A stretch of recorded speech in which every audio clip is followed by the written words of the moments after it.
টাকাটা চলে গেছে কিন্তু। হ্যাঁ হ্যাঁ হ্যাঁ ঢুকে গেছে টাকাটা। না 500 সবাইকে 500 ঢুকে গেছে তো একদম। কেমন লাগলো আমাকে?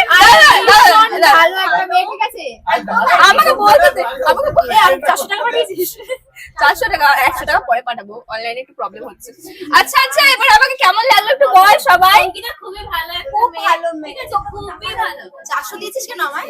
100 টাকা পরে দিচ্ছি। মিশুকে একটা মেয়ে, একদম অ্যাটিটিউড নেই, একদম কাঁদে না, শুধু ভিডিওর জন্য কাঁদে। কম দিয়েছি তো বলছে না কেন? আরে অবকার নেই। হয়েছে। আরে ও বলছে না কেন? ওকে 100 টাকা কম দিয়েছি বলে বলছে না। আর বলছি তো পাঠিয়ে দেবো, ওরকম ছাজগা নয়, পাঠিয়ে দেবো। পেমেন্টটা কর বলছি। বাটার কাজ করে না, ওটা কাজ করে না। হিসাব আছে, আমি বলবো তো বলবো বলছি কি আর হিসাব আছে, বাকি নেবে না কারো যদি পরে আবার হালকা তো করতে হয়। হ্যাঁ সেটাই বলছি, পাঠিয়ে দেবো, বিশ্বাস করছে না।